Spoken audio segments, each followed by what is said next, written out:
ओम शांति। मुरली है 13 अगस्त 2024। बाप दादा के मधुर महावाक्य। मीठे बच्चे, योग द्वारा तत्वों को पावन बनाने की सेवा करो, क्योंकि जब तत्व पावन बनेंगे तब इस सृष्टि पर देवताएं पांव रखेंगे। योग द्वारा बाबा कहते तत्वों को ही पावन बनाने की सेवा करो, क्योंकि जब तत्व पावन बनेंगे तब इस सृष्टि पर देवताएं पांव रखेंगे। आज का प्रश्न है, तुम्हारी नई राजधानी, बाबा कहते तुम्हारी नई राजधानी में किसी भी प्रकार की अशांति नहीं हो सकती है। क्यों? तुम्हारी नई राजधानी में किसी भी प्रकार की अशांति नहीं हो सकती है। क्यों? बाबा ने उत्तर दिया, क्योंकि वह राजाई तुम्हें बाप द्वारा वर्षे में मिली है।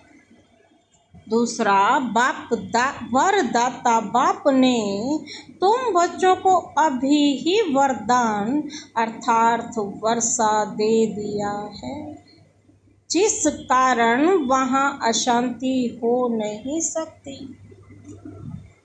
बाबा कहते तुम बाप का बनते हो तो सारा वर्षा ले लेते हो, क्योंकि बाबा क्या कहते हैं, तुम्हारी नई राजधानी में किसी प्रकार की अशांति नहीं हो सकती। क्यों?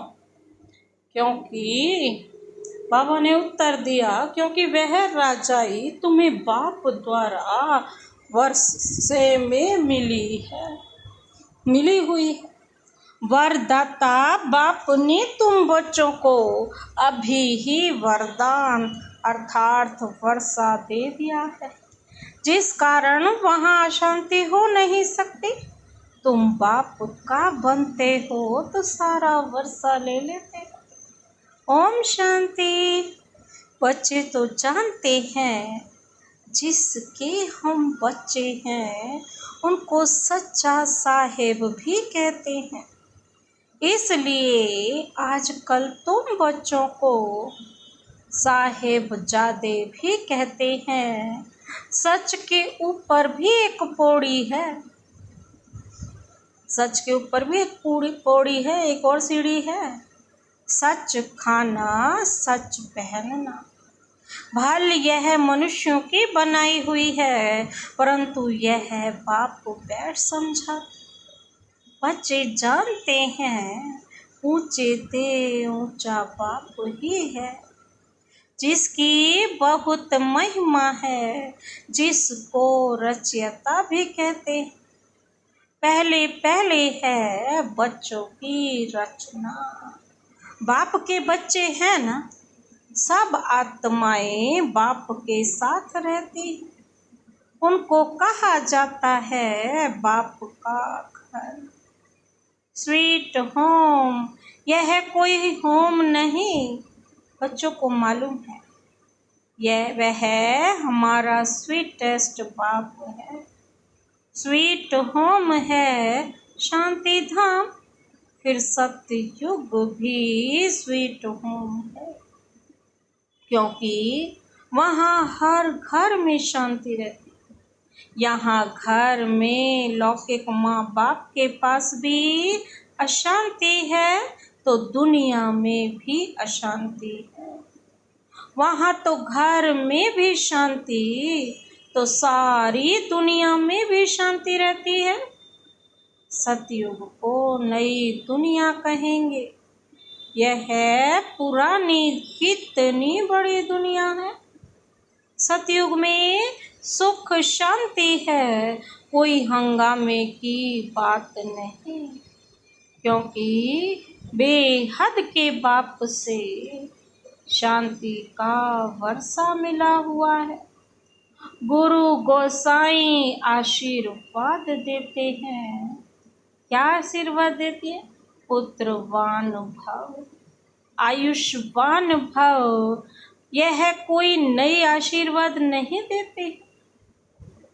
बाप से तो ऑटोमेटिकली वर्षा मिलता है। अब बाप ने तुम बच्चों को स्मृति दिलाई है कि जिस पारलौकिक बाप को भक्ति मार्ग में सभी धर्म वाले याद करते हैं, जब दुख की दुनिया होती है, यह है ही पतित पुरानी दुनिया। नई दुनिया में सुख होता है, अशांति का नाम नहीं। अभी तुम बच्चों को तो पवित्र गुणवान बनना है, नहीं तो बहुत सजाएं खानी पड़ेंगी। बाप के साथ साथ धर्म राज भी है, हिसाब किताब चुकतू कराने वाला ट्रिब्यूनल बैठती है ना। पापों की सजाएं तो जरूर मिलनी है।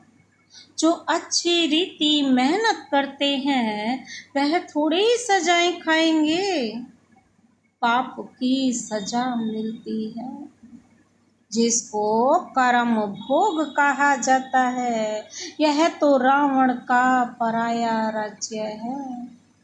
इसमें अपार दुख है, राम राज्य में अपार सुख होते। तुम समझाते तो बहुतों को हो, फिर कोई झट समझ जाते हैं और कोई देर से समझते हैं। कम समझते हैं तो समझो इसने भक्ति देरी से की है। जिसने शुरू से भक्ति की है वे ज्ञान को भी जल्दी समझ लेंगे, क्योंकि उनको आगे नंबर में जाना है। तुम जानते हो हम आत्माएं स्वीट होम से यहाँ आई हैं। साइलेंस मूवी टॉकी है ना, बच्चे ध्यान में जाते हैं तो सुनाते हैं कि वहाँ मूवी चलती है। उनका कोई ज्ञान मार्ग से ताल्लुक नहीं। मुख्य बात है बस अपने को आत्मा समझ बाप को याद करो, बस और कोई बात नहीं। बाप निराकार, बच्चे भी यानी आत्मा भी इस शरीर में निराकार, और कोई बात ही नहीं उठती।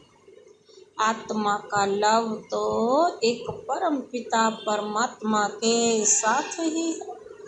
शरीर तो सब पतित हैं, तो पतित शरीर से लव हो न सके।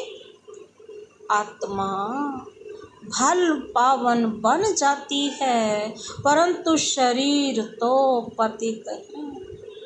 पतित दुनिया में शरीर पावन बनता ही नहीं। आत्मा को तो पावन यहाँ बनना है, तब इन पुराने शरीरों का विनाश होगा। आत्मा तो अविनाशी है। आत्मा का काम है बेहद के बाप को याद कर पावन बनना। आत्मा पवित्र है तो शरीर भी पवित्र चाहिए। वह मिलेगा नई दुनिया में। आत्मा भल पावन बन जाए। आत्मा को एक परम पिता परमात्मा के साथ ही योग लगाना है, बस। इस पतित शरीर को तो टच भी नहीं करना है। यह आत्माओं से बाप बात करते हैं, समझने की बातें हैं ना। सतयुग से लेकर कलयुग तक शरीरों के साथ लटके हो। भल वहाँ आत्मा और शरीर, बाबा कहते दोनों पवित्र, वहाँ विकार में जाते नहीं। जिससे शरीर या आत्मा विकारी बने, वल्लभाचार्य भी होते हैं, टच करने नहीं देते। तुम जानते हो उनकी आत्मा कोई निर्विकारी पवित्र नहीं होती। वह एक वल्लभाचारी पंथ है जो अपने को उच्च कुल वाले समझते हैं, शरीर को भी टच करने नहीं देते हैं। यह नहीं समझते कि हम विकारी अपवित्र हैं। शरीर तो भ्रष्टाचार से पैदा हुआ है। यह बातें बाप आकर समझाते हैं। आत्मा पावन बनती जाती है तो फिर शरीर भी बदली करना पड़े। पावन शरीर तो तब बने जब 5 तत्व भी पावन बन जाएं। सतयुग में तत्व भी पवित्र होते हैं, तब शरीर भी पवित्र बनते हैं। देवताएं पतित शरीर में पतित धरनी पर पैर नहीं रखते। उनकी आत्मा और शरीर दोनों पवित्र पावन होते हैं, इसलिए वह सतयुग में ही पैर धरते हैं। यह है पतित दुनिया। आत्मा पारलौकिक बाप परमात्मा को याद करती है। एक है शारीरिक बाप और एक है अशरीरी बाप। अशरीरी बाप को याद करते हैं क्योंकि उनसे ऐसा सुख का वर्षा जरूर मिला है, तो याद करने बिगड़ रह नहीं सकते। भल इस समय तमो प्रधान बने हैं तो भी उस बाप को जरूर याद करते हैं, परंतु यह फिर उल्टी शिक्षा मिलती है कि ईश्वर सर्वव्यापी है। फिर इस बात में भी मूंझ पड़ते हैं कि मनुष्य मनुष्य ही बनता है। यह सब भूलें बाप आकर समझाते। बाप एक ही मन मना भव का मंत्र देते। बाबा तो बस एक ही मंत्र देते कि अपने मन को मनाकर मुझसे जोड़ दो, मुझे याद करो। बस मन बुद्धि संकल्प सब मेरे साथ जोड़। उनका अर्थ भी चाहिए। अपने को आत्मा समझ बाप को याद करो। बस यही धुन लगी रहे जिससे तुम पावन बन सकेंगे। देवताएं पवित्र हैं, अब बाप आकर फिर से ऐसा पवित्र बनाते हैं। सामने ओम ऑब्जेक्ट रख देते हैं। जो बुत मूर्ति बनाने वाले होते हैं ना, मनुष्य की सूरत देख छट उनका बुत बना देते हैं। जैसे कि वह जीता जागता सामने बैठा है। वह तो जड़ बुत हो जाते हैं। यहाँ बाप तुमको कहते हैं, तुमको ऐसा चैतन्य लक्ष्मी नारायण बनना है। कैसे बनेंगे? मनुष्य से देवता तुम इस पढ़ाई और प्योरिटी से बनेंगे। यह स्कूल है ही मनुष्य से देवता बनने का। यह जो बुत आदि बनाते हैं उसको आर्ट कहा जाता है। हूबहू वही शक्ल आदि बनाते हैं। इसमें हूबहू की तो बात ही नहीं है, यह तो जड़ चित्र है। वहाँ तो तुम नेचुरल चैतन्य बनेंगे। कितने सुंदर होंगे ना, चैतन्य बनेंगे ना। 5 तत्वों का चैतन्य शरीर होगा। यह तो जड़ चित्र मनुष्यों ने बनाया है, मनुष्यों का बनाया हुआ। हूबहू तो हो ना सके तो नेचुरल, और ये आर्टिफिशियल, क्योंकि देवताओं का फोटो तो निकल ना सके। ध्यान में भल साक्षात्कार करते हैं परंतु फोटो निकल ना सके। कहेंगे हमने ऐसा दीदार किया चित्र तो न खुद न कोई और बना सके। खुद ऐसा तब बनेंगे जब बाप से नॉलेज लेकर पूरी करेंगे। तब हूबहू कल्प पहले मिसल बनेंगे। यह कैसा कुदरती वंडरफुल ड्रामा है। बाप बैठ यह कुदरती बातें समझाते हैं। स्वयं बैठ करके बाबा ये सारी बातें बताते हैं, समझाते हैं। मनुष्य को तो ये बातें ख्याल में भी नहीं रहती हैं। उनके आगे जाकर माथा टेकते हैं, समझते हैं यह राज्य करके गए हैं, परंतु कब यह पता नहीं। फिर कब आएंगे वह क्या करेंगे कुछ पता नहीं। फिर कब आएंगे क्या करेंगे कुछ पता नहीं। तुम जानते हो सूर्यवंशी चंद्रवंशी जो होकर गए हैं वह हूबहू फिर से बनेंगे जरूर। इस नॉलेज से, बाबा की नॉलेज से ही वंडर है ना। तो अब बाप समझाते हैं ऐसा पुरुषार्थ करने से तुम सो देवता बनेंगे। एक्टिविटी वही चलेगी जो सतयुग त्रेता में चली है। बाबा कहते कितना वंडरफुल ज्ञान है। यह बुद्धि में ठहरे भी तब जब दिल की सफाई हो। सबकी बुद्धि में यह बातें ठहर ना सके। मेहनत चाहिए, मेहनत बिगर कोई फल थोड़े ही मिल सकता है। बाप तो पुरुषार्थ कराते रहते हैं, भल ड्रामा अनुसार ही होता है, परंतु पुरुषार्थ तो करना होता है। ऐसे थोड़े ही बैठ जाएंगे।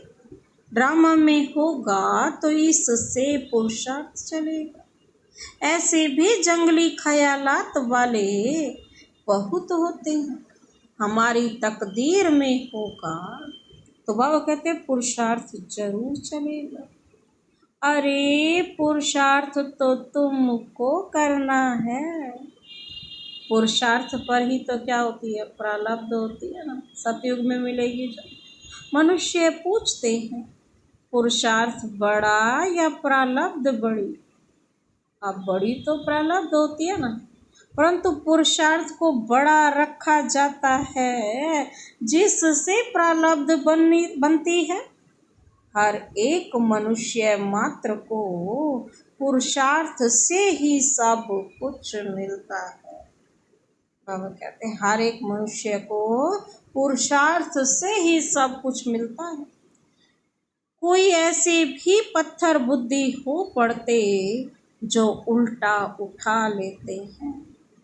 समझा जाता है इनकी तकदीर में नहीं, टूट पड़ते हैं। यहाँ बच्चों को कितना पुरुषार्थ कराते हैं, रात दिन समझाते रहते हैं अपने करैक्टर्स जरूर सुधारने हैं। नंबर 1 करैक्टर है पावन बनना। देवता तो हैं ही पावन, फिर जब गिर पड़ते हैं, करैक्टर्स बिगड़ते हैं तो एकदम पतित बन जाते हैं। अभी तुम जानते हो हमारा तो A1 करैक्टर था, फिर एकदम गिर पड़े।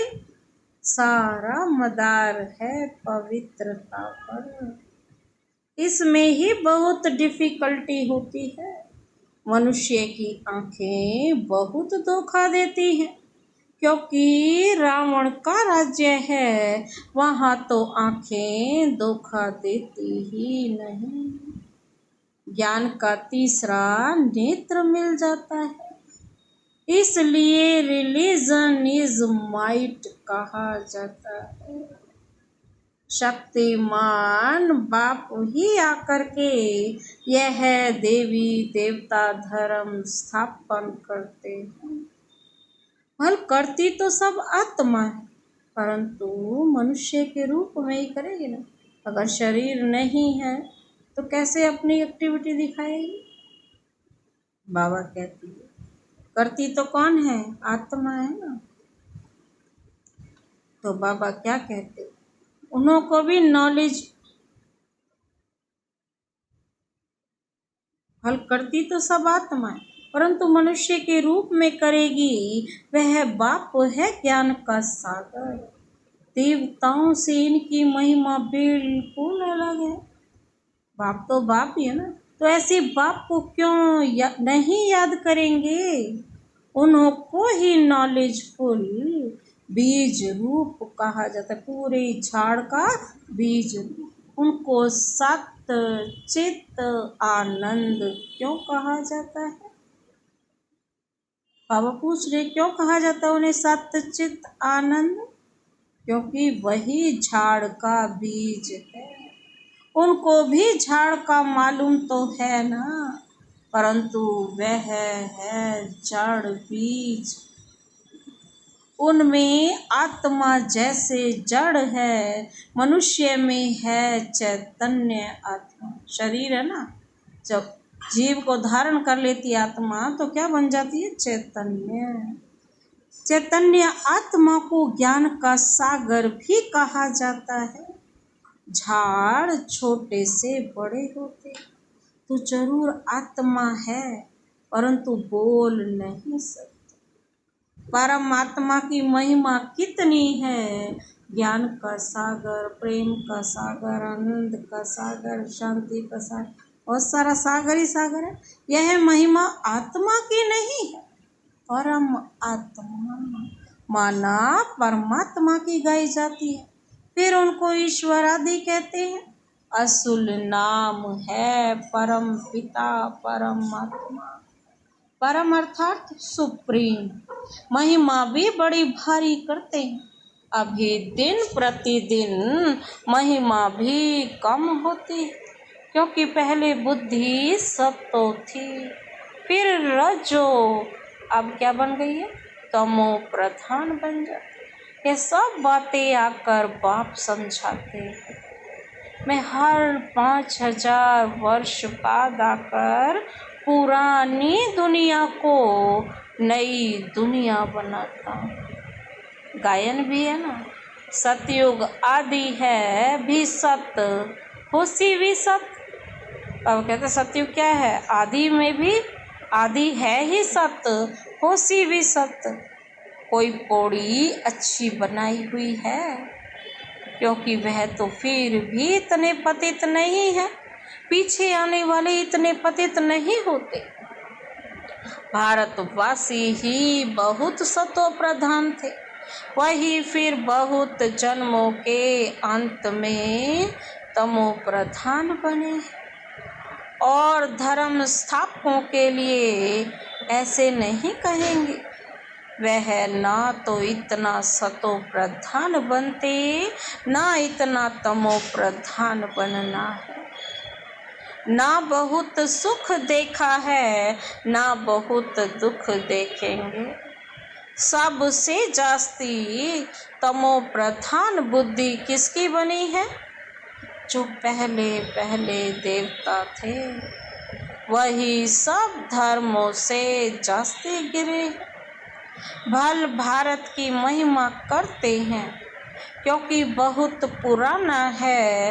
विचार किया जाए तो इस समय भारत बहुत गिरा हुआ है। उत्थान और पतन भारत का ही है, अर्थात देवी देवताओं का है। यह बुद्धि से काम लेना है। हमने दुख भी बहुत देखे हैं, जब सतो प्रधान थे, फिर दुख भी बहुत देखे, क्योंकि सुख भी देखे हैं बहुत। तो बाबा कहते हैं जब सतो प्रधान थे तब तो सुख देखे, फिर दुख भी बहुत देखे, क्योंकि तमो प्रधान मनुष्य है ही चार धर्म, मुख्य है ही चार धर्म, डिटिज्म, इस्लामिज्म, बुद्धिज्म और कृष्णिज्म। बाकी इनसे वृद्धि होती गई। इन भारतवासियों को तो पता ही नहीं पड़ता कि हम किस धर्म के हैं। धर्म का मालूम ना होने के कारण बाबा कहते धर्म ही छोड़ देते हैं। वास्तव में सबसे मुख्य धर्म है यह, परंतु अपने धर्म को भूल गए हैं। जो समझू सयाने हैं वह समझते हैं इन्हों का अपने धर्म में ईमान नहीं, विश्वास नहीं। नहीं तो भारत क्या था, अभी क्या बना है, बाप बैठ समझाते हैं। बच्चे तुम क्या थे, सारी हिस्ट्री ज्योग्राफी बाबा कहते बैठ समझाते हैं बाबा स्वयं। तुम देवता थे, आधा कल्प राज्य किया, फिर आधा कल्प के बाद रावण राज्य में तुम धर्म भ्रष्ट कर्म भ्रष्ट बन गए। अभी फिर तुम दैवी संप्रदाय के बन रहे हो। भगवानुवाच बाप कल्प कल्प तुम बच्चों को ही समझाकर ईश्वरीय संप्रदाय बनाते हैं। अच्छा, मीठे मीठे सिकिल दे बच्चों प्रति मात पिता बाप दादा का याद प्यार और गुड मॉर्निंग रूहानी बाप की रूहानी बच्चों को नमस्ते। हम रूहानी बच्चों की रूहानी बाप दादा को नमस्ते नमस्ते नमस्ते। गुड मॉर्निंग, शुक्रिया बाबा शुक्रिया। धारणा के लिए मुख्य सार है, पहला पॉइंट है अपने दिल की सफाई से बाप के वंडरफुल ज्ञान को जीवन में धारण करना है। अपने दिल की सफाई से बाप के वंडरफुल ज्ञान को जीवन में धारण करना है। पुरुषार्थ से उच्च प्रारब्ध बनानी है, ड्रामानुसार उठकर नहीं जाना है। दूसरा पॉइंट है रावण राज्य में क्रिमिनल आंखों के धोखे से बचने के लिए ज्ञान के तीसरे नेत्र से देखने का अभ्यास करना। पवित्रता जो नंबर 1 करैक्टर है उसे ही धारण करना है। बाबा क्या कहते हैं, रावण राज्य में क्रिमिनल आंखों के धोखे से बचने के लिए ज्ञान के तीसरे नेत्र से देखने का अभ्यास करना। पवित्रता जो नंबर 1 करैक्टर है उसे ही धारण करना है। आज का वरदानी हाथ शिव बाबा का सदा अपने सिर पर अनुभव करते हुए यह वरदान अपने में समाते हैं। ब्राह्मण जन्म की जन्म पत्री को जान सदा खुशी में रहने वाले श्रेष्ठ भाग्यवान भव। ब्राह्मण जन्म की जन्म पत्री को जान सदा खुशी में रहने वाले श्रेष्ठ भाग्यवान भव। आज का विस्तार बाबा क्या कहते, ब्राह्मण जन्म की जो जन्म पत्री को जान लेगा ना अपने जीवन को पूरा का पूरा, तो उसका तो भाग्य अपने आप ही श्रेष्ठ बन गया ना। ब्राह्मण जीवन नया जीवन, ब्राह्मण आदि में देवी देवता है और अभी लास्ट में भी के है। ब्राह्मणों की जन्म पत्री में तीनों ही काल अच्छे से अच्छे हैं। जो हुआ वह भी अच्छा, जो हो रहा है वह भी अच्छा, और जो होने वाला है वह बहुत बहुत अच्छा। ब्राह्मण जीवन की जन्म पत्री सदा ही अच्छी है, गारंटी है। जो सदा इसी खुशी में रहो कि स्वयं भाग्य विधाता बाप ने भाग्य की श्रेष्ठ रेखा खींच दी। अपना बना लिया। आज का स्लोगन है, एक रस स्थिति का अनुभव करना है तो एक बाप से सर्व संबंधों का रस लो। एक रस स्थिति का अनुभव करना है तो एक बाप से ही सर्व संबंधों का रस लो। अच्छा, ओम शांति।